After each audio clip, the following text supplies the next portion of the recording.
Մինչև 200,000 դրամ աշխատավարձ ստացողները ամսական 2000 դրամ կապահովագրեն։ Առողջապահության նախարար Անահիտ Ավանեսյանը գործատուների հետ քննարկել է մինչև 200,000 դրամ աշխատավարձ ստացող քաղաքացիներին առողջության ապահովագրության համակարգում ընդգրկելու ընթացակարգը։ Նախագծի համաձայն 2027 թվականից այս աշխատողները ամսական 2000 դրամ ապահովագրավճար կվճարեն։ Պետությունը կսուբսիդավորի 4400, իսկ ևս 4400 դրամ կվճարի գործատուն։ Այս ձևաչափի նպատակն է ցածր աշխատավարձ ստացող քաղաքացիների ֆինանսական բեռի կտրուկ աճը զսպելը։ Հայաստանում շինարարության որակի վերահսկողությունը կդառնա թվային եւ ավելի վերահսկելի։ Նախատեսվում է շինարարության ոլորտի մասնակիցներին միավորել մեկ միասնական էլեկտրոնային համակարգում, որտեղ համաձայնեցումները իրականացվեն առցանց, իսկ աշխատանքները հնարավոր կլինի արձանագրել իրական ժամանակում։ Բարեփոխումները ներառում են նաեւ շինարարական եւ կառուցապատող ընկերությունների վարկանշավորում, նախագծերի փորձաքննության ու գնագոյացման կարգերի փոփոխություն եւ շենքերի միջազգային հավաստագրման համակարգերի կիրառման խրախուսում։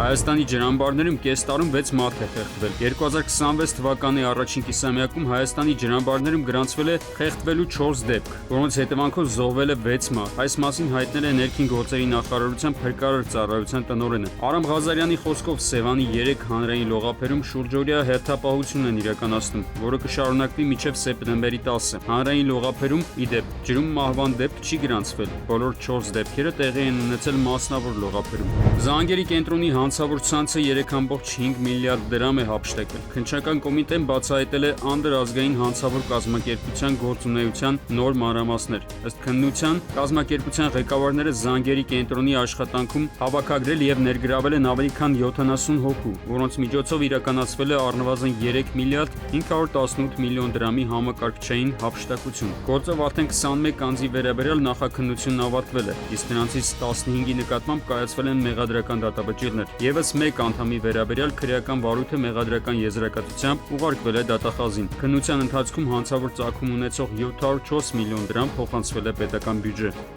Արմեն Աթելյան, ժամը լրատվական։